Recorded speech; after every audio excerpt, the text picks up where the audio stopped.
Merci de nous rejoindre sur Télé 50 pour cette grande édition de 50 stars, votre émission culturelle qui ne manque pas de vous ramener des stars. Et pour ce jour, nous aurons une grande star, une étoile qui a toujours brillé dans le firmament de la musique congolaise. Je ne vous en dirai pas plus. Juste après les annonces, nous allons revenir ici pour découvrir cette star.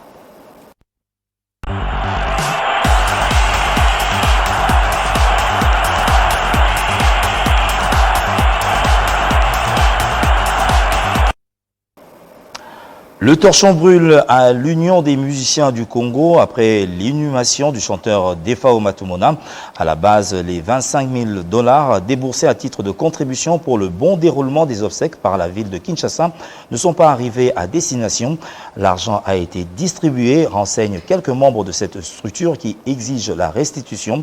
Côté dirigeant, Verkis Kiamwangana, président de l'UMICO, retire le mandat de son intérimaire Adios Alemba, présumé détourneur.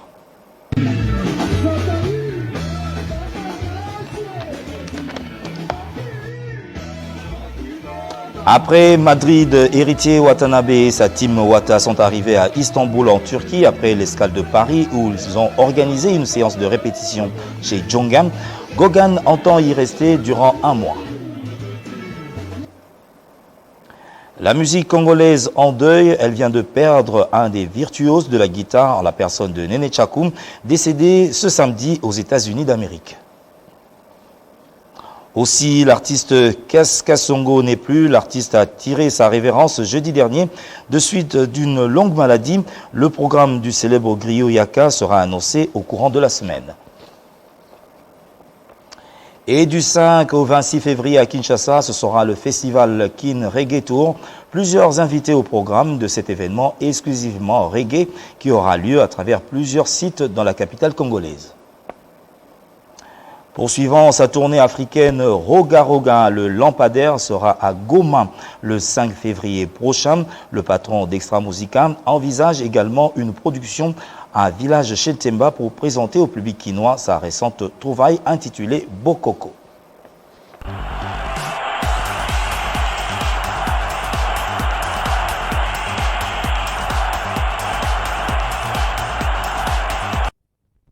La musique congolaise ne cesse, de se révéler à travers divers artistes et qui tous sont dans le cheminement toujours de la rumba congolaise.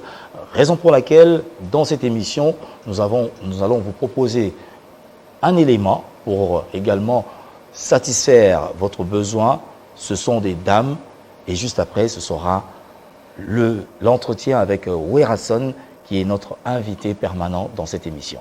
Les Kento Bakaji pour votre plaisir.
100% femmes, ce sont donc les Kento Bakaji dans cette belle mélodie.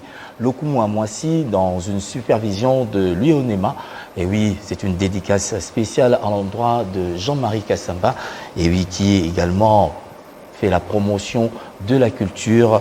Et oui, nous emboîtons le pas, bien sûr, sur cette même lignée. Nous allons, comme le dire, accueillir pour vous Werason, cette méga star qui nous arrive avec de très bonnes nouvelles. Nous le savons depuis toujours, Werason a toujours misé dans le cadre du développement, de l'encadrement, de la formation également, ambassadeur de la paix, avec beaucoup de réalisations. Il s'est toujours inscrit pour une jeunesse épanouie. C'est la raison pour laquelle il s'amène avec beaucoup de nouvelles et c'est un plaisir pour nous parce que nous savons que c'est le Congo qui gagne. Werason, bienvenue. Ouais, merci Bob. Et en plus, c'est une occasion, puisque nous avons un anniversaire, Teto Souhaito, bon anniversaire. Et encore, nos voeux les meilleurs pour 2022. Ah, merci, merci, c'est beaucoup, c'est gentil. Alors, Werason, une actualité assez fournie, surtout dans Mikolo, Mingi, Likamboya, encadrement. Tu as vu que Werason Banda, Makamwana Banda Kala. Mais qu'est-ce qui a justifié que Werason se retrouve dans le fin fond du Grand Kassai, na Kanyamaka CC? C'est la grande question. Bon, en fait, Bob, d'abord, merci beaucoup de recevoir à le plateau. Et puis, ma qualité, à part artiste et musicien, je suis d'abord l'ambassadeur de la paix, des bonnes volontés, des enfants soldats et de la Croix-Rouge. Ma qualité, c'est-à-dire, on a participé, on a assisté à l'activité moko, c'est-à-dire où étant sous ils ont moins de difficultés, où ils ont permettre de s'approcher, tant que ça conseiller, il y a beaucoup de choses. Nathalie que na Congo na RDC, nous sommes mboka comme yo, comme tout le monde dans le pays. Mais ça n'a pas comme sous un pays, comment dirais-je, ils ont bien été quoi. C'est quoi quand on a et là qui est belé, tu crois qu'il faut gérer un motif. Tu dis que le moment où on est en Congo, donc comment il a fait donc l'insécurité moi ma casse. Même pour bimananda pour même pour comment na quoi en kokamote. Mais aux a libre na mboka na. Et ça qui phénomène colonna. À l'époque, il y a un ancien régime yoyebi, on a la démobilisation volontaire. Dans un banawana, na réinsérer bango. Avant qu'on réinsère, il y a un centre de rééducation. Après, il y a un réinsérer bango. Mais la coca quitté, c'est un cadre humanitaire dans compte à fondation. Mais dans le régime, c'est un nouveau régime, tu as remarqué que, parce que dans le domaine présentiel, il y a une initiative, il y a la bana wana na kati ya mboka. Bakena ba on a intérêt dans le pays pour basala bilanga, ba champ, c'est-à-dire tant on a eu qui bakena bango, tout le monde a cité là qui. Après tu as fuite que bana wana ba parler comme ko là qui Kanyamaka c'est sa prison. Par exemple, on va bomba bango. Gabi na titre na masco. On a remarqué que il y a parmi ces enfants où soi-disant bazo constitutionné qui ba bomba bango, voilà entre guillemets. Baza peka ba fanatique à musique, on nous soutenir aussi à l'époque. Qu'est-ce que je peux faire? Nathalie qui est en 2021 na kindeki na Butembo neto wakaka mon frère Bob qui kuna à insécurité et puis population Butembo a peine besoin on a artiste là bango ya RDC va remettre mon conseil mais comment tu dois aller là-bas par quel moyen na ko banga au kendeni ngana ndima ki risque on na kino bet là bango conseil et puis la retour nanga na zongi na goma na tala ba sinistré l'air na yi na oh j'avais un projet ya okinota là o ba benge ba kununa na kepi en fait donc ko réconforter bango ko pesa bango moral ko encourager bango ya ngomo na kendaki Mais la condition, par quel moyen, et en plus, il faut dire que même ceux qui sont à l'aérodrome, pour qu'on à site, c'est quand même un trajet. Est-ce que c'est un parcours facile pour eux ça? Parce que tu as vu que vous voyagez bus classe, est-ce que ça a été facile pour eux de traverser quand même un grand espace comme ça? Bon, au bilan, tout ça, mais la ranzam est tout fou comme ça. Tant que je fous comme ça, ma boule me passe. Mais il y a un sacrifice. Et là, quand ça passe, ils ont toujours la bénédiction. Ce sacrifice, tu es toujours un boulot. On dit mieux au fond des autres travailler pour chaque fin du mois, la raison qu'on t'a vivre. Le sacrifice, on est joué un rôle. Dans le monde spirituel, il joue un rôle plus encore. Il y a des gens qui sont très capital. Il y a la première classe. Bon. En fait, il y a des gens qui sont bazar kuna. Bazar a battu le col en le col. Bazar a makila moko rouge au yoza ngana zana. Mais be ta imemel bango kuna, eza makambe belé. Parce que les gens ont bana msoko kuna le na ba difficulté familiale. Mususu ba divorce. Mususu manque ya kolia, maman salaka te, papa aura salaire ya $100, bazar 12. Si ko tank sa bana 12 ndenge. Pour là tanding ba difficulté énorme, c'est-à-dire makambo mukili a fait Congo za makambo bo je peux pas na surtout que notre petit tongo. Alors ngata na vana na bino. Et ça nous gravité. Na kokoma kuna. C'est-à-dire charge nous ezalaki na comment dirais-je général cas sur un service national, il me dit logistique, transport, c'est-à-dire billet d'avion, logement, pour tout transiter dans le Bumbash. Après le Bumbash, tu as petit porteur Kamina. Après Kamina, tu as sur avion Ti Kanyamaka CC. Kanyamaka CC, tu as une route à 60 km. Il faut que tu comme Andela. Il faut que tu monter, il faut que tu foi, il faut que tu amour. Il y a les locaux, il y a pour intérêt en boucle. Donc, Tina Koma qui en tout cas pour te dire la vérité, trajet qui m'a moulé. Mais acte zomona exact que esa réponse moko bozo opesa la diaspora congolaise depuis un bon bout de temps, ça fait plus d'une dizaine d'années sur obeta raconte na poto ils en raison peut-être il y a implication dans la communauté. Vous êtes plus plongé dans la politique en lieu et place des œuvres sociales, bien que Ouerason a ça salon de Bosso. Est-ce que ça réponse est à raté par rapport à la diaspora? Ominga le belo comme mutalinga mboko le la Jésus à terre. Beaucoup. Pour yo ko lobaki yo ça saint, c'est-à-dire yo pona yo aux gens mutu malam ko le batonyos. Mais katino mutayi bien mwazate. Pour biso le faut dire la vérité Bob. Tous a bloqué culturellement. Moi et tout beta ba concert des Antilles. Ça fait 12 ans. Bango balobaka ke loko moko que vous servir mbokate, vous faire un système de konabinoté, vous tika bango kaka boye. Mais ba acte mo tozo poser. Vous avez quand même un risque.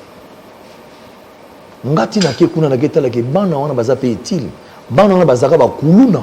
Le ko ba bâtisseur de la nation. Bazaka ba un civique. Le ba comme utile pour la nation. Ce que okomona bana wana ndenge bazo sala bilanga, ba chango au moni ba télé na bango okondimate.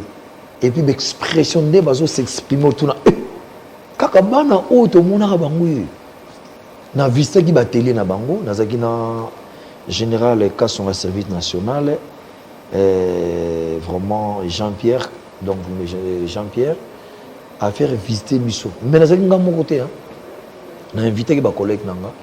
Ma collègue artiste et comédien, on a invité qui Esobé, Saïsaï, et puis notre confrère confrère papi moi pas à la qui l'air toqué sikoyo to visiter ma télé na bango ba tracteur musus na baraté que tracteur mon équipé c'est-à-dire écoki bozomo na wana eza siko o nyos espace o eza bilanga maïs wana eza ba télé. Voilà, j'espère, général Kasson un service national, Jean-Pierre Kabouik, il y en a à expliquer, ma production, c'est la marakuna, ce qui fait au moins temps, il y a Koyo Kango, Nengezali après Sima, Et ça va bien pour comprendre. Et puis, ils ont un témoignage. Il y a des bâtis, certains bâtis qui sont coulés. Est-ce que nous avons un message que nous transmettre dans le monde ça? Alors, on va vous permettre quand même de suivre ce parcours quand même difficile d'Owerasson au fin fond du Grand Kasaï. La question de vous permettre d'avoir également une idée sur Kanyama KCC. On voit d'abord le départ et puis on va revenir juste pour commenter également sur cet événement. Très bien.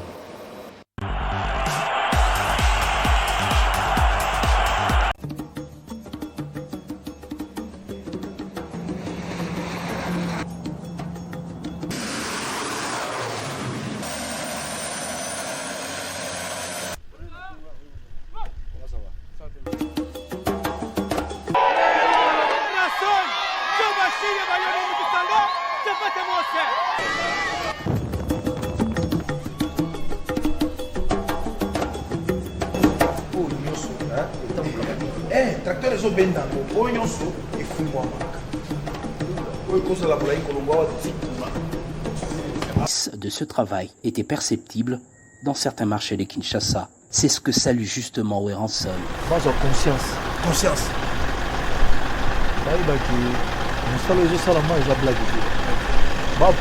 Moyen peuple congolais aïba. Au lieu de le pour rien, discours rébellé, poser acte. De se satisfaire de ces résultats prometteurs, le général Kassongo Kabwik s'épanche sur l'ambition qu'il forme pour le service national. Place au premier show du roi de la forêt précédé.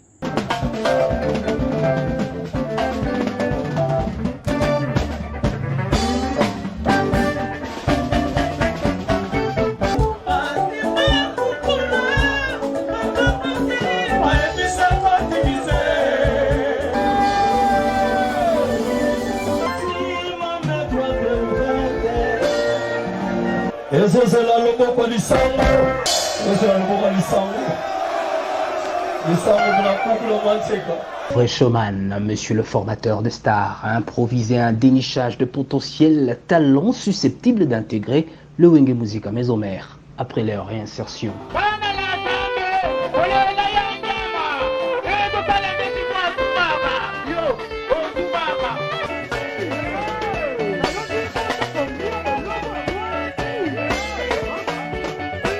Le phénomène Igwe de la forêt, dans sa casquette d'ambassadeur de la paix, a écouté différents témoignages.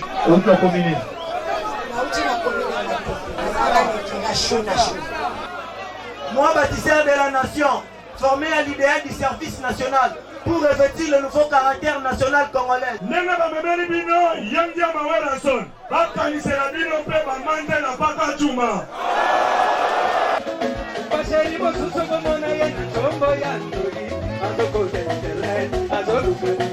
Deux jours de spectacle non-stress avec leur idole, les bâtisseurs en avaient bien besoin en cette début d'année.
Une belle ambiance, j'espère que vous l'avez découvert également avec Owerasson. C'est toujours une ambiance folle et c'était l'occasion pour ces bâtisseurs de vivre après des mois, des années, certes, Et oui, le phénomène Oerason qui leur est arrivé, et ce fut, je l'espère, un beau cadeau pour vous. Et on vous salue les bâtisseurs parce que nous savons que vous faites un travail élogieux pour la République. Ngama Oerason, tout le monde peut bien l'équipe. Si vous avez quel est le message au-delà du message au général APC, au bâtisseur APC en tant qu'artiste? Tant que moni réalisation on a au Milobini. Pour l'anga et le Kanagosenga comme ça domaine présentiel, service national bâtiment à chaque province. La province a bandu bezala, na banda kapezala, bachango pem na Goma, donc la province et au servir mboka makasi parce que le lot même sur télé généralement à l'obaki, nous avons besoin d'un engin. Si vous pessinga banger le lot, nous sommes capables de rouler sa Congo mobile. Les gens pensent que le lot pour le Congo, tolia malamu ou bien pour na fait donc économie mboka et matamakasi. Il faut que donc avec exploitation ba minerai le ba or ba diamant non. Il faut renforcer la fait donc agriculture en mboka. Nous avons besoin d'agriculture parce que nous avons des espaces ébélés. Surtout les gens RDC Mobimba. RDC est exploité sur 5%. Nous avons 5% d'espace vide, vert, c'est-à-dire non exploité. Sur le lot, on a un bandou, on a des espaces fait bandou, c'est 200 km. Bissot l'air toujours survolé. L'air tout ce qui dit colo, avant de quitter la Kanyamaka, c'est tout ça, il y a 15 minutes, l'espace vert. Donc, tongati. Si on a une province, nous sommes pareil. Quand si que le lot pour Mboka donc et se développer ma casse. Les Arabes faut que on en ville, la capitale, quelqu'un. Non, Mboka n'est pas fin fond. Parce que on a et qu'on permettre bateau de se déplacer, bah qui ne peut qu'on vendre kuna. Mbala moko a économie moko zo matin, bongo zo kota, trafic on ça va bien. Au moni Congo za makambo belé ko bon se dit la vérité mon frère Bob. Ko vanda bona kata capital au comprendre bima libanda au comprendre les soucis mboka oui koloba parce que l'homme toko ba discours ba ton autre soir c'est le monde dans ce pays mboka na yo moko za pele espace vide vert ba tongate tu as des millions de dollars mais allez construire chez toi tonga pepa na yo mona ba pe ko mape ko se déplacer ba ko visiter pe na mboka na yo ba construire sur na mboka parce que yo moko ba déjà ko construire c'est que eloko na congolais et ça na état là mo fait na outi Brazzaville. Si vous avez continué à Brazzaville, le ministre a déjà dans le village, dans la ville. Il a préféré à construire un village. Pour chez nous, c'est le contraire. Oui, on sent tout ça le parallélisme par rapport au service national de la Fondation Oerason. Parce que, en tant qu'ambassadeur de la paix, tu as illustré plusieurs fois. Oerason déjà s'inscrivait déjà dans la carte alignée et Oerason également, s'il faut le dire vrai, a profité également néanmoins le beau comme européen au ancien régime PSAKAE. Qu'en est-il aujourd'hui? Il y a Fondation Oerason qui encadra déjà avant que tout Makambo et tout le monde a bâtisseur Baya. Oerason déjà c'est qui n'a moi fait là maintenant encadré ou à lancer même l'agriculture parce que tu yoka que Oerason peut avoir un tracteur. Qu'en est-il aujourd'hui? Bon, en tout cas, s'il faut dire la vérité dans ce régime, la fondation, la ONGB, la tracteur. Et le tracteur, aujourd'hui, au copé sango, na ba collaborateur na yo au bazana ba même domaine na bino. Ba copé co-exploitant yo copé co-exploitant. Ya biso et sala ki bilanga awa na kinkole. Et puis et sala ki makambe belé. S'il faut dire la vérité, tilelo et zo sala pe busala nango. Ba ferme belé, ba c'est la tracteur na biso. Et puis ça qui gratuit, ça qui payant. Ça dit toké pe ça bango ça peut na compte à l'état. Et ça qui 2 ans tracteur na ngamo na zo réparer ngo titi après l'air ba contrôle yawa, toké pe ko présenter ba document en bonne et due forme.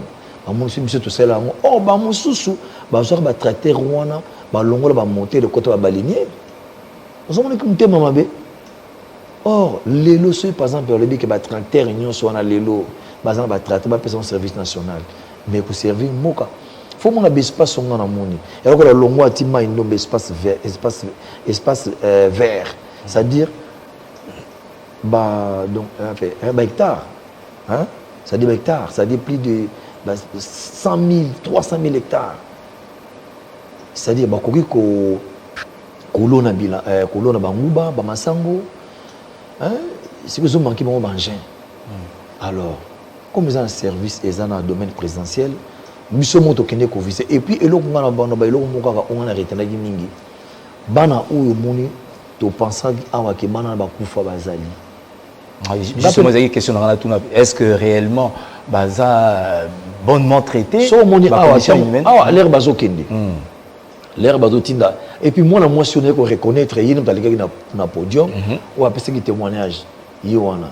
Bon, moni place bana bavanda, m'tabela rati. Afin d'azanga kobela ti. Vous comprenez, c'est normal. Ils ont vie, c'est normal, vie c'est bon. Mais baza bien encadré et puis bazo sala misala. Baza na batelier. Baza na batelier, bazo sala ba banc, ba menuiserie, ba plomberie. Le zoom on a vraiment qui baza très bien organisé qu'on a. Et puis banango, so bazo travailler, so il sait kende qu'on se repose en lignité. Et puis ce qui est bien encore, au nge sala nga bien makasi. Ba comme salarié. Ba comme fouta bango chaque fin du mois. Et puis ba payer ba carte biométrique. Au moni moi na mo bana vanda na vie na ye a penser même pas à cause de carte biométrique. Mais à qui ils ont na zamba, j'imagine. Et qui na zamba. Alors, si vous ou batikali awa. Pourquoi tu te encadrer ga bana monyo so malamu? Parce que les lots ils ont manque d'activité. Mbo catholique ko serve to lingi ko pesa bana ba bouloti. Parce que sur le terrain de la société est belé dans le Congo, mais aussi sa chômage. Pour moi, on ici classe na école primaire à Tanguy, la côté fait donc à l'université, à Sissi, mais il y a un licencié, un docteur, nous allons ça les ati. C'est comme moi, on a Tanguy et qui doit. Or, ceux qui vont entreprise, ils ont un travail. Et que ça va bien, il y a besoin d'évolution en Boka, pour un changement à pays. Mais ce que tu as un chômeur est belé plus dans le Congo. On a un service national, on a vraiment ce qui est le domaine présentiel, vraiment, ça a partout les moyens dans chaque province. Il y a combien de jeunes au lieu de casse, la province, dans chaque province, ça est belé. Ceux qui n'écoutent pas dans la bande, ils n'en parlent même pas. Les jeunes est belé. Et belé, et belé, ça les a. Pour ceux qui chez Bisso, viennent à Bisso Mingi, à l'époque, à Mobutu, si les lots, ils sont belé, ils ont avantage. Moi, je pensais qu'ils peuvent investir dans la province de Bango. Mais ça, là, c'est ce que Bano, Botami, les lots, ils ont 22 ans. Ils ont sacrifié, ils ont sacrifié. Ils ont les attentats, papa, maman, bibi, boy. Moutar s'est plongé dans la politique. Il y a Koloba, mais or, il y a un mot de coton, mon frère. Oui, bateau ba bimara libanda. O ba so mona évolution ba pays mususu. Ceux qui vont baza ba tamutema malamu, ba oligambo na so jamais échoué. Ba bi comment ba ko bisa biso na misère na malheur tozana. Une interpellation donc de Werrason à l'endroit de la communauté, que ce soit en Europe, que ce soit ici en RDC, on devrait s'investir pour développer et surtout l'agriculture. Ça c'est donc l'idée que nous ramène Werrason de ce qu'il a pu voir du côté de Kanyama KCC. On va encore revoir quelques images. Surtout, moi j'estime on devrait voir plutôt le témoignage, surtout le témoignage qu'il y a des cognos sur les bâtisseurs, surtout le bâtiment parce que ils ont sonné bien par rapport à tout cela. Alors on va quand même leur tendre le micro pour que Sabiso Markanisina Bango Zanini par rapport bien sûr il y a Oezali Bongo Kanyama KCC quelles sont les œuvres Oyo RDC au bénéficier au lendemain.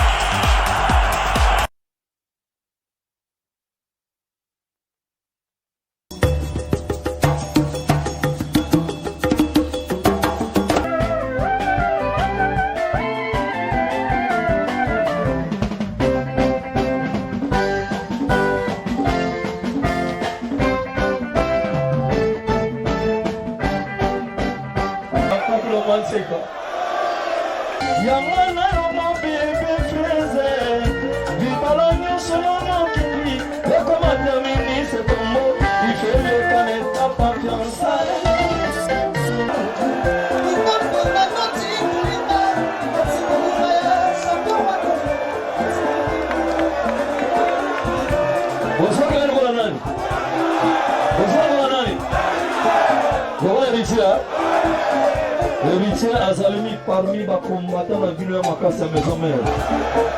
On a se défendre contre la qui voit et qu'on a la Maison Mère. Son azul qui voit naïe, on a ça héritier.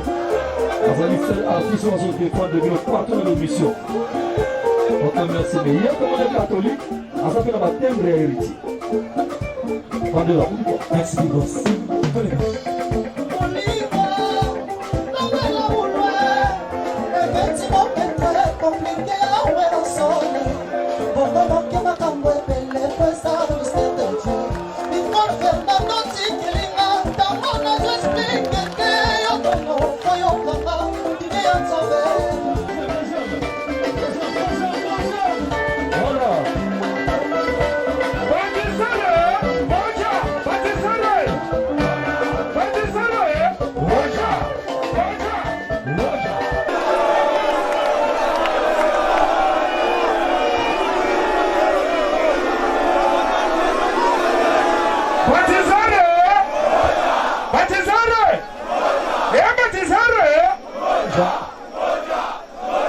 En vrai showman, monsieur le formateur de stars a improvisé un dénichage de potentiels talents susceptibles d'intégrer le Wenge Musica Maison Mère après leur réinsertion.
Au-delà de la musique, le phénomène Igwe de la Forêt, dans sa casquette d'ambassadeur de la paix, a écouté différents témoignages de pensionnaires et les a exhortés au changement de mœurs.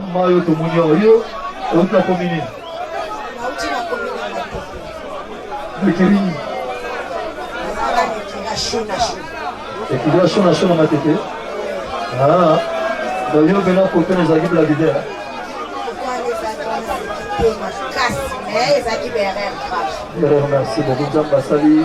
On va laisser l'équipe déjà. Si vous message nous en envoie, on a des économies sous ce qu'on a dit. Article la pécana macambo bazanambo. Et on a dit comme il est l'eau zaboué. Il y a une besoin de merci à chef de l'État parce que nous sommes jeunes filles et nous avons qui valeur la vie de Kinshasa. Pour tout baler comme ma vie qui vit dans le Loyé. Pour que nous avons un passage, pour y avoir un bongo. Ça va vraiment Loyé, tout ça va boni, tout ça libi, tout ça va lumba, tout ça va kuluna. Donc tout ça la réunion fait les autres ça la population du Congo. Basa na bien te bana bien nyonso biso to sala ngo nazala ke sufi ki lelo na ta sufi te ya ncho lelo na ta sufi ki te na koma baptiste de la nation formé à l'idée du service national pour effectuer un nouveau caractère congolais ça qui est pour la biso mama muto aza baptiseur aza muto yo aibi kotonga mboka na ye aza muto aza na bolingo ya mboka na ye exemple typique. Mais on fait ça exemple, il y a 10 articles de bâtisseurs. Oyo, les hôtels ils sont non, on a un vrai nationaliste. Oyo, les hôtels ils sont demain ou après demain, on a beaucoup de sumamboka, on a pas de tomamboka na ngai. Na oiko banda. Moi bâtisseur de la nation, formé à l'idéal du service national pour revêtir le nouveau caractère national congolais. Consciencieux de la nécessité et de l'urgence de contribuer à la reconstruction et au développement de mon pays, ni par l'ardeur et la faveur de servir et de défendre ma patrie. C'est un intellectuel, parce que le président général Kassongo, il s'intitule la consacration pour qu'elle va changer son mentalité, il y a un service national pour les contrôler sa boîte. Ngai ici au Mabanda au Meni na Zara Kuluna. Kuluna Bene Zara Bene Ngai place na kuta na tana butu. Odi kate. C'est qui na sonya son na sokisio na bomi ope. Na sepela makasi na président de la République. Lenga tindanga na kata samba, pape sangai musala. Polo dina salamu. Azala bazia akena na sata wewa.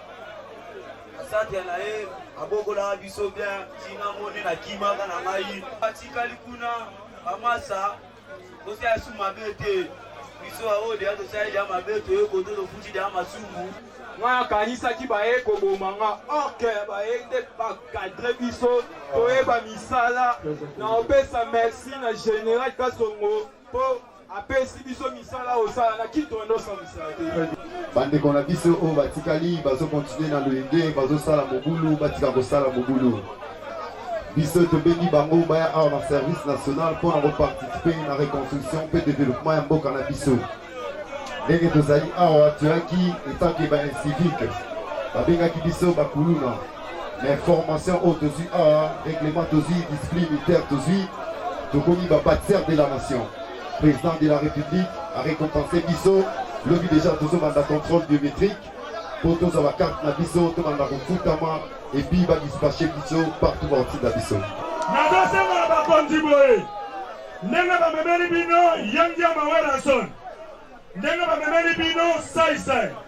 Nenga ba memeli bino esobe. Ba kanisela bino pe ba manje na paka juma.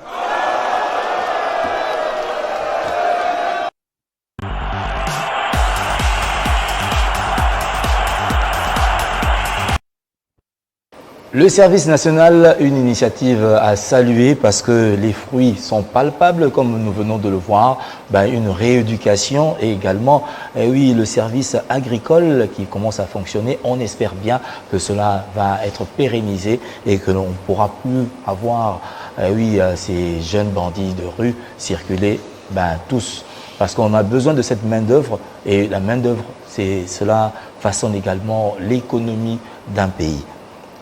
Werason to kamwe to moni babatisseur babeti ndulu na ebité ndenge moni batala na bango en tant que grand artiste de ce pays lito inayo dabi ke salaki est-ce que Werason a kanisa quand même ko plaider pour na bango na musala déjà basali peut-être ba diminuer moi musala ba ke ça to bango pente parce que bazo encadré bazo na prisonté que à récupérer bon pays la quartier maison mère par exemple.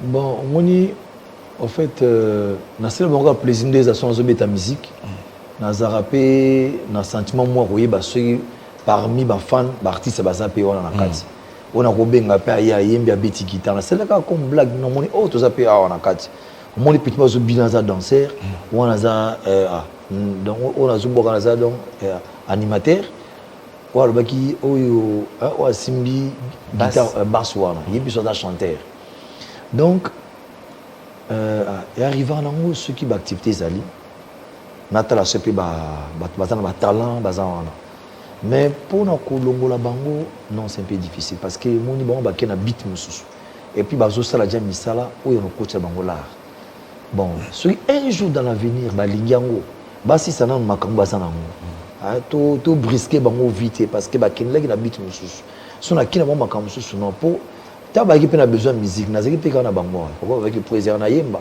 akoya pe test na zamba mais bito akendeli ku les amaka mususu donc ako changer mbango statité fona tikana na bango ndengwana parce que eza pe mbala suka to kete ne to keboto ke ne pe chaque année et puis année prochaine nako jo pe to ke na yo na quelques artistes ba collègues nanga to ke pe ko tala bana wana tu vois dans ce sens mais et nina tika ki bana donc beaucoup continuer kaka hein koyemba se poser compo ba komaka pe ba pecha ba komaka texte bango pe apparaître na bango hein il y a enregistrement koyemba pa tina na cassette tu vois donc tous on atteint au contrôler bango même de loin. Werason leader des leaders a créé pe ba leader msusu lelo mais est-ce que wingango ya kala ya Werason ou créé ba leader est-ce que c'est le même wingé d'aujourd'hui parce que tout senti sauter moi bah vedette mo ba ndoko bimisa so mais so me telimu boye oui à son a été mais aussi sentir explosion mais toi sentir en saute bon qu'est-ce qui manque bon en fait espace endroit fixe oyo ala kisoko lo mo otala biso ndeza ki diboso za ndemona te mais kalaté ko yana mo parce que tozara seul orchestre na Congo oyo répéta pamba ya plus de 600 personnes 1000 ba répétition mercredi jeudi mercredi ko batona nyonso ba vanda na bandako bango na place ya koyati mais mikoto komi na Kasavu bon na ba na place on a bien dit eza na masimani siège Wenge Musique à Maison Mère bon pour le moment pour un début tous en noana tous autres travailleurs il faut dire la vérité eza nango munene muloko la loi la zamba plate mais eza nango place moto okutala bango siko ba mesana bango moko donc ko recruter ba musicien so na sala test bango ba pona ba musicien ba lingi siko sentiment wana bazaka nango bazana nango souci côté tu vois ça dit bazana besoin ya ba acte wana wana ko poser eza ndemwana et puis ba artiste comme ça ba musicien nazala ba musicien makasi nanto bimisi oyibi ba musicien ngana bisa wonde nini ezaka na ba album chaque année tongo musicien ba découvrir bango ba cordes vocales na ba chanson ezaka toujours ndengwana na clip neti na uti na ba deux petits mots bazan wana ba bimi na filmate ba imba ki wana devant foule et bi bango te ba oki oh moi ba singa bango ta 10 fois pona bango doit se ba comprendre ba musicien mo est-ce que ba côté Maison Mère mais tant ba oyi mba pe ne loko bongo sika monde entier et bi bango et puis tono sa musicien mingi ya ki moment va voyage beaucoup beta concert en Europe en France grand concert moko bo salami na retour na déjà on a c'est-à-dire communication ça bien na ba fan partout ba zo découvrir pe bala moko mais ça sonne mona te na ba karasa makambo et puis na moment Covid toto ke nezeni tawati bango na boye ko sala bisa ba musicien na ba beaucoup découvrir bango na salle tam sur le mais le comme sous on a changé le système on a changé la formule ya ko bisa ba musicien na bomba ki bango nanu bo découvrir bango na kata salle pour baza ba grand chanteur voilà ce que bazo le kana étape ya formation bien encadrement bon en fait ngé ça tout à la fois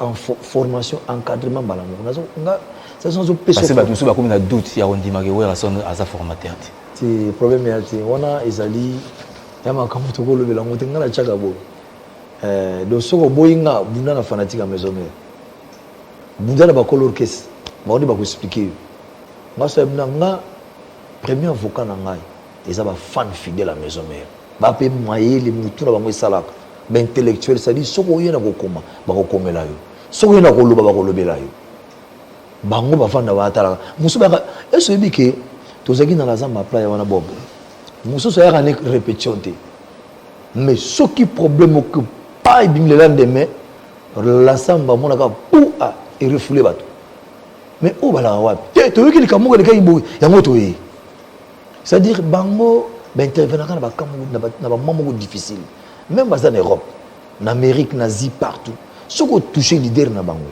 ba compte na ordinateur ba ni peut expliquer c'est-à-dire ngana ko lobelo ko moto na bouyi pena ko ba o bo non problème est en route Werason ben yé albi a Chimba la terre mais parlons-en de cette tournée où Ezaki a annoncé justement après le Zénith. Qu'est-ce qui s'est passé?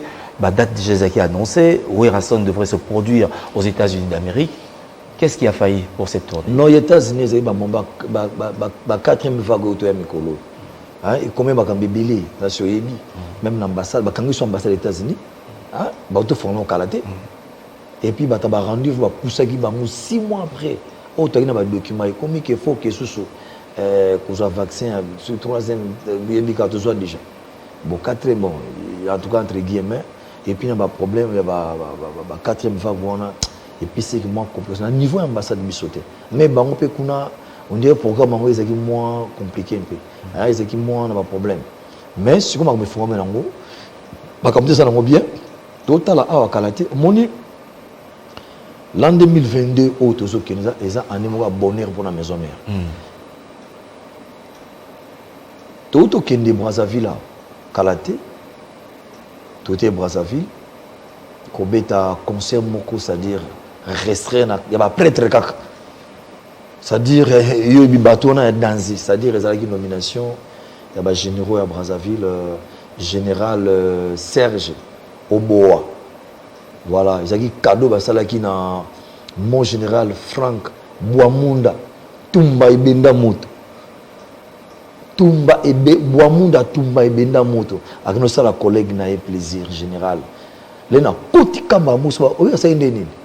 Oh ba bombenga. Ba bisa qui était invité surprise. Bazoli akabo. On a bimi. Oh non. A psychologue abime makamno salingai. Makamno salingai bo.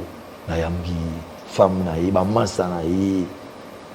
C'est-à-dire lena koti pe na podium ba vandaki na beti pendant 2 heures de temps. Comme ça ba moment Covid, moi na l'excès à la guité. Touti Brazzaville. Naza na contrat Nigeria, naza na contrat Dubaï, naza na contrat à Kenya, naza na contrat à Côte d'Ivoire, naza na. Mais na ligne avant na banda ya mutu, il faut na protéger Bazibim. Clip. Eh oui, ça va venir.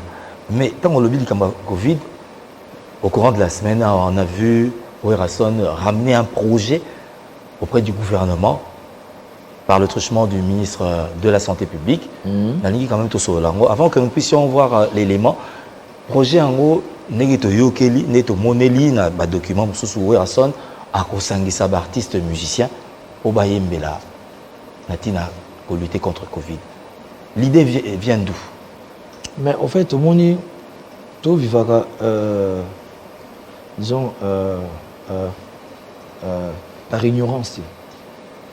Les lois ils ont le conseil de malade des années. Mais ça ressemble à malade des années. On a pour de konomoko kandengmene ili ake akufi na maladi wa. Siku yumu to bomba ki yango boya kondima. Soro na wozani. Diwa. To yebi ke Covid na minute oyo ezali. Batebele bazuzi ba Covid. On va avoir un anticorps blindé le corps la biso ba Ouerason. C'est-à-dire au monde et écoute mi ku écoute ndindi écoute mambebele belé écoute qui le écoute mais nous autres yara touche mais ba mususu c'est-à-dire nous autres bok nous autres sans physique nous autres makambebele donc ba problème ko ba écouter ce qui écoute yo pour le banine alors pour nous prévenir et il ko liboso fo cacher ko sokola maboko ce qui écoute na vaccin je garate abesate on va juste va vaccin belé bela basa na monga bato ya on a que mon excellence abi excellence ngazali mobilisateur naza artiste mo naza na problème na misemo na Congo te et puis son a bengi bango en tout cas ce muta ko boya ko ya pa wa solo baki yé moko to muta zo influencer et ma mona que non on a za collègue nanga aza frère nanga aza vieux nanga aza petit nanga aza bo donc na invité na mutu lo ngana kolela na zo mbongo pona so banda bena so mamutu moi je pense est-ce que ça sûr que na ce qui na ko sala geste on a et ça pour na ko aider population ba comprendre le ko moki Covid oyo ay pas na biso c'est-à-dire to ko lingate et ça scandale ça na pays mususu et vous allez nzembo ya ba star réunis ou bien Ouerason abengi ba petit na ekaka non non ba star na ko benga ba collègue na ba star bazebele na ko benga nyoka longa ya ko yemba na ko benga redia ya ko yemba na ko benga wazeko ya ko yemba na ko benga manda chante na ko benga jibe na ko benga bazebele ba wana bango jour na jour oye ba bongisi o tievo na yo tout solo na pembeni c'est tout et ça initiative ya Ouerason parce que ngaza l'artiste mo crédible na mboka oyo so na ke kutana muteba que non je suis devant quelqu'un un responsable ay ko mona ngai makambo ezaka tout droit au moins makambo biso to sali siko ba déplacement auto wuti na sala ngo par amour pour na lingi mboka so la tele que danger mo za quelque part na kangi maboko lobi soki et que mabe et celle ba scandale ba wo rozala ki wab oyebi que moi je suis seul artiste na longo na contenir à 42 pieds na époque il y a 1 + 4 il y a Ruberwa Zaidi Ngoma Jean-Pierre Bemba Joseph Kabila Kabangi mon boule kotaka awanga na kina palais qu'est-ce que me réponse un peu pauvre Alice Baba azunga na kina azui petit na ninja donc tin aéroport alongola conteneur à 40 pieds.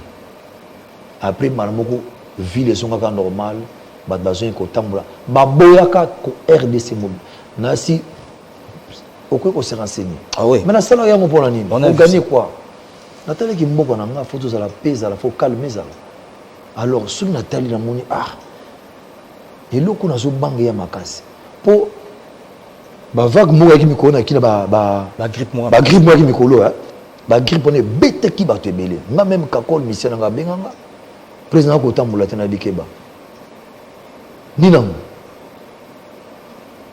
président lo yati Oui, Hassan, de la sensibilisation contre la Covid-19, on va voir tout justement cet entretien de Hassan avec le ministre de la Santé publique. Question également de lutter contre la Covid-19.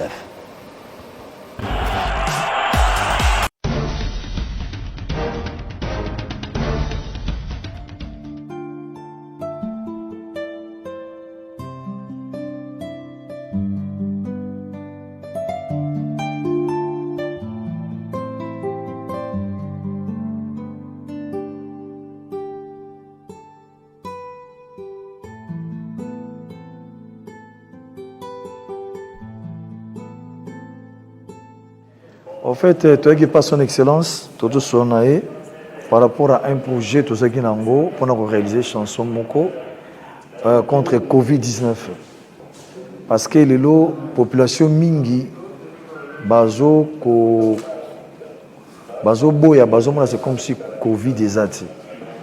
Alors, et tout ça qui bat, il faut se faire vacciner. Et c'est très important pour la santé na bango, parce que mingi bazo koufa. Sans koyeba, donc par ignorance. Et on te solide dans son excellence, en tant que grand artiste en Mboka icône, na binga na ko aider gouvernement. C'est-à-dire to sensibiliser batou ba se faire vacciner, ba que Covid des alliés parce que à l'étranger ba te bel ba jouer vaccin na bango. Parce que se protéger contre Covid. Mais c'est comme biso awa mingi bazo ko yeba ngote ba ça semblant mais tant que quand il y a famille mutakufi et comme problème à l'état comme kindoki donc c'est le moment où yo ba congolais faut avoir conscience et le kwana y en a moi il fallait que kutana son excellence to PCP projet on fait hein to déjà des projet bien avant y a ngote ko so na tout à là quand où ba koki ko réaliser projet na biso en complicité avec tous les artistes tout ça la chanson mouya pour pousser Batou, se protéger contre la Covid. Bon, ministre le bien en tout cas, va étudier en gros, bientôt là, va bengisa biso, comment tu veux ça là en tout cas, bozala maïl maladie ezali. Mingi va koufi nango, mais va kousi maladie mususu. Yo moza conseil que maladie nezo bon. Mi batela, nzamba ko batela. Cache ne nanzoto. Vaccin ça n'a rien. Bazo on peut belé tout bon ni bazo vivre bon peu normal.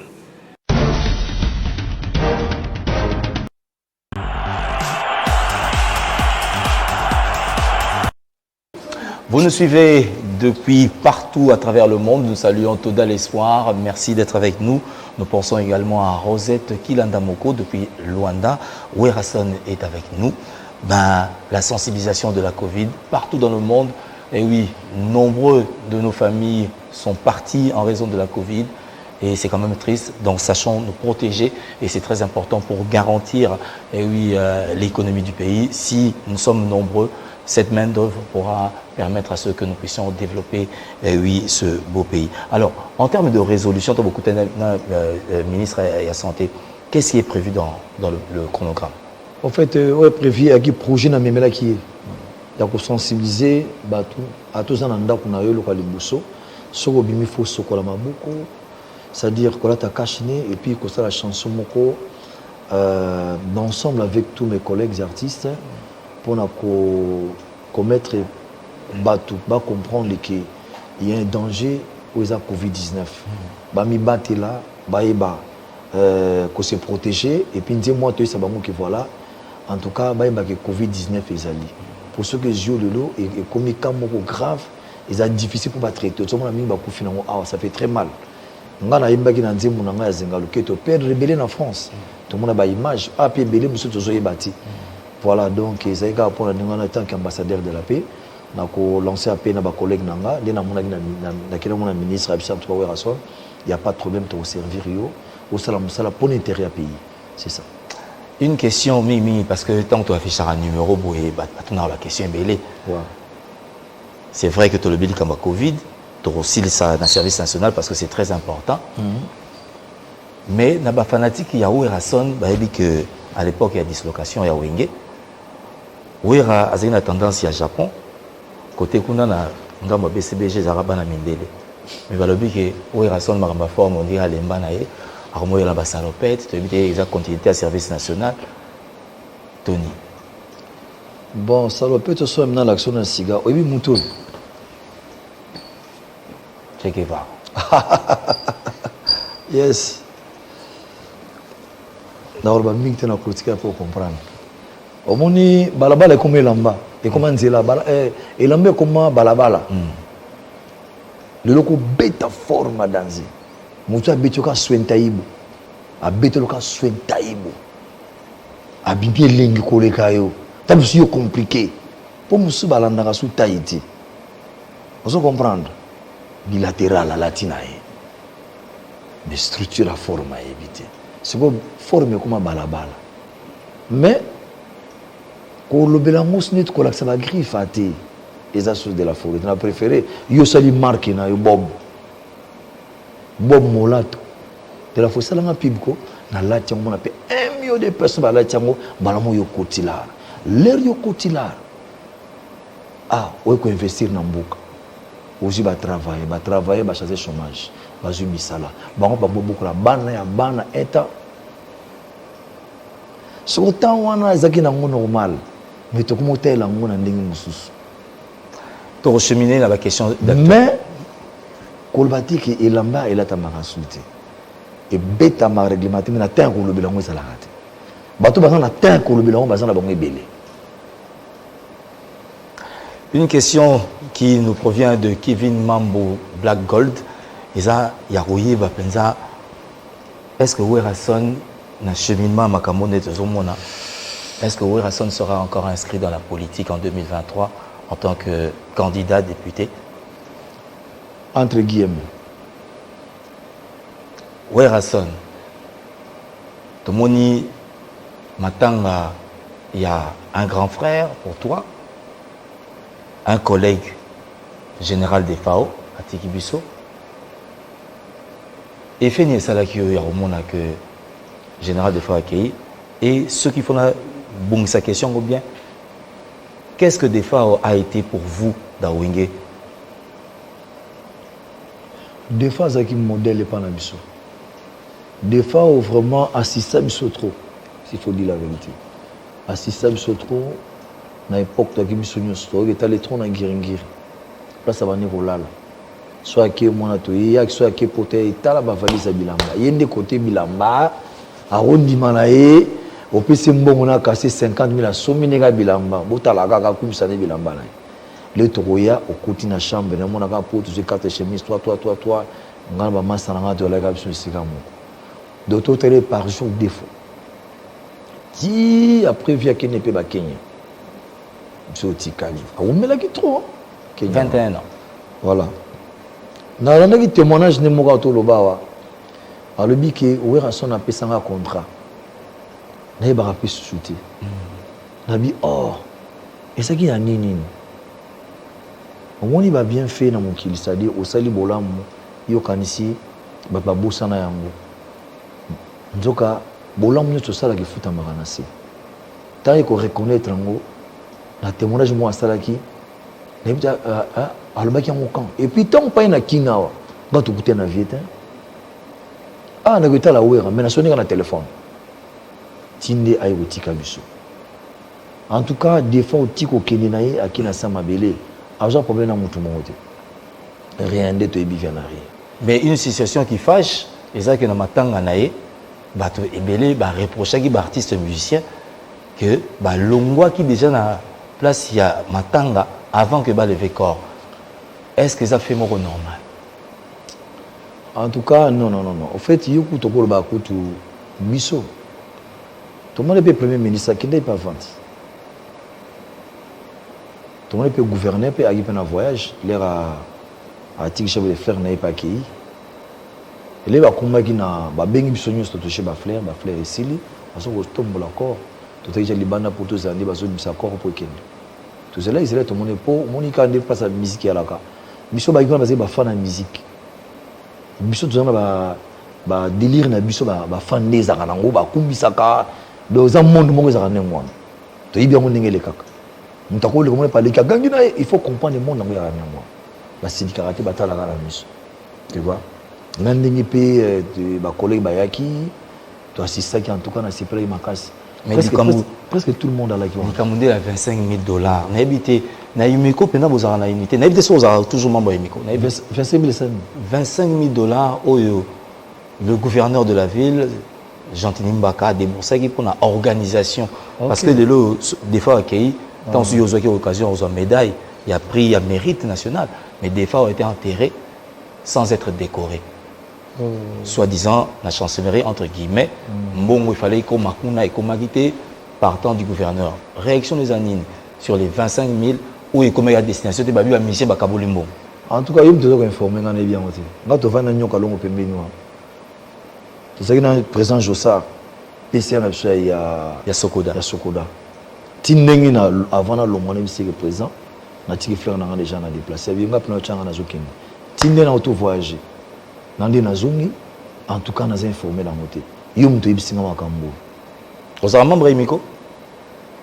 Nga?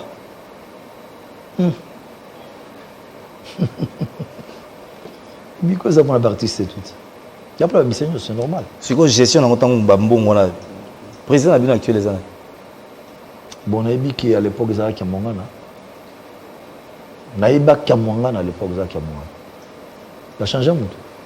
Adieu Salem Bazaki intérimaire. Balbim bon comment il a maboko na. Vous avez informé? Oui, tout ça qui informé. Vous avez pas na comité là. Té na comité ngaza musicien, ngaza journaliste.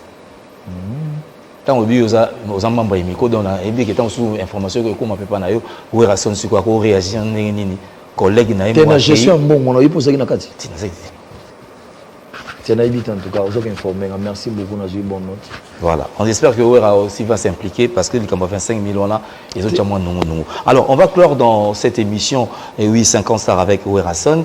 Dans Lingao, c'est quand même le dernier mot nayo au regard il y a service national. D'abord, merci beaucoup mon frère. Et là on a là et service national. Et là on a ko senga na koloba d'abord et là liboso nazo remercier chef de l'État na volonté politique naie na implication et à service national parce que le domaine présentiel et puis nazo remercier général Kassongo Kabwik ndenge azo encadrer bana wana na kanyamaka cc andima ko vanda 3 mois kuna 3 mois je te jure na moni na place à la lac et puis ah général otiki ndako kuna penda villa bi Ouera Son mais son a sali boyete tous obligé ko encadrer pour na mboko ekene bien en tout cas na osenga ka keloko moko service national bacha yango na ba chaque province et ko sunga RDC bon mon agriculture na biso et ko servir bon d'ailleurs oko sala musala tout na monde oko tambula oko zala nani suka nango il faut ko lia soko liete mo vivre bien zati donc c'est bon mon aki eko kitama mbele et puis banzela otokolonga na province OK province oyo bacha autoroute na Congo na RDC et ko permettre c'est-à-dire babilo konyo se dans la province et en la capitale et qui n'est pas la province en sous mbalamo a aussi sanzala et aussi sa chômage économie mboka pe ekomata siko bo pensaka nango bo peut-être bo bi que no budget ya neo to longa ta 70% pendant qu'on construit banzela mboka et ko sauver biso nyoso mona pe na bi ah na kenanga vacances na Goma na ke vacances na Lubumbashi na ke vacances na Mbandaka ponzele zali mais mon frère Congo nzela ezati mais tout ça la facilité au stade makambo na nyuso vraiment encore une fois merci beaucoup na service national ongala moni Ouera ba maman ou bokansaka bana ba boma bango bazali bomoni bango wana bazana bango bien et puis baza pe na souci na bino ke mbongo bana ko so batindela ka bino batindela ka bino ba parents na bango vraiment c'est ça quoi donc na présenté ka ba venanga na ba tous les fans ya maison mère partout boza bino nyonso na dit que année l'an 2022 est année ya bonheur donc ma camunio soit bien donc na dit que ba difficulté ça ngate mizama protéger ce titre comme na suka donc na dit que bandit déjà bien surtout orchestre nanga place ba musicien nangai ba membre bango tout tout ça la voyage moko mikolo vraiment ça dit vent et ça bien et surtout ba journaliste bo sunga ba artiste ba promotion bob hein on le fait mais retour payé à ba artiste c'est arabien na habité c'est-à-dire 40-45 et Ezali. Et la question te retourne. Oui, bien on dit. Moi, j'ai code. 40-45. Elle a 12. Topesi José Pakaï comme Mbote. Topesi Maurice Bakeba Mbote. Kalé Tondo, paix à son âme. Le V14, paix à son âme. Dans Basé Belé. On a 40-45. Voilà. Et la question, il y en a informé intérieurement. Okay. Alors, nous remercions le staff qui a accompagné Werason. Il y a Machine Sebondo, le chef d'orchestre. Pardon? Vous posez une question, moi, IGF. Il y a IGF. Service national. En fait, bon, service national, il y a un domaine mort présidentiel. Mais ça, là-bas, IGF, s'il faut dire la vérité. Ils ont un compte gouvernemental. Ils ont service, ils ont un domaine présidentiel. Et alors, la IGF, ils ont un domaine présidentiel dans ce sens. Alors, l'ISUNALI sous l'Icolo, il y a service national pour qu'ils produisent au Torolia, autant que l'IGF aujourd'hui constitue également des fonds pour que des tournements aient la minimité. Alors, le dernier mot, Werason, on va se quitter. Oui, en tout cas, on a dit que merci, na mboka makamute kende bien. Tous on a besoin de contrôle en mboka izala. Hein, surtout bandini ti ba époque Mobutu. Ti to koma lelo. Ba mabe salama trop. Ba contrôle ezala suscité. Or, tous on a besoin de contrôle izala. Muna mutu ayebaki mbongo nazo sala eza pour l'état, pour ne servir le peuple, pour ne servir mboka. Yango vraiment ngai na ko bakaka na osela kaka rigueur oyo yemoko Gilles Alingeti oyo azosala pona faveur ya contrôle ya finance publique ils ma bien ils très bien parce que tala so tali ko bande époque Mobutu Tito Zonga sana no bilan basakana makambo trop. Oh, parce que le oyo, tous on a besoin même d'un tracteur et que des kanjamakassis et que nous savons bilanga pour nous servir mboka. Mais mutu musa préféré azular naï a que investir ailleurs. Anima que tongana ba immeuble ba New York, ba France partout. Or na mboka na yo moko ozo ko sala quelque chose. On espère que tout le monde va se réveiller à travers ce bon message de Werason. Les interpellations,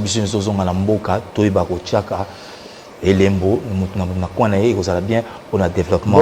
Il y a 2-3 personnes. Oui.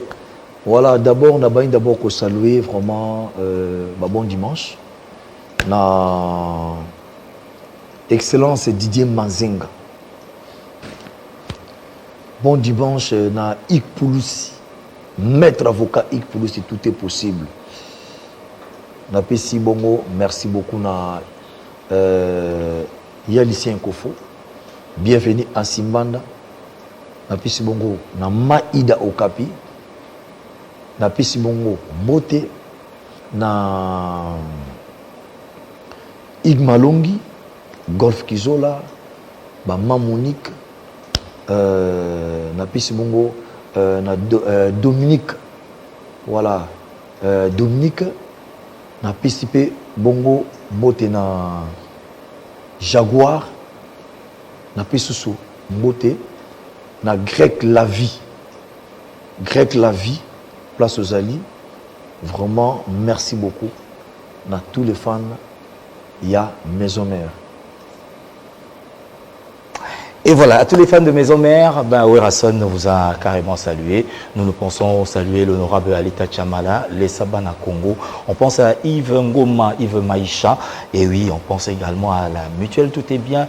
Bola Fabomoko, nous sommes toujours ensemble. Et Sheido Mambo, Miss Discoiré depuis Paris, Nadine Kilandamoko. On se retrouve ultérieurement. Et à la grande équipe, Maccabi, Dédé Sansoa et Guila, je vous remercie. On se retrouve une très prochaine fois dans 50 stars avec une autre star certainement. Portez-vous bien.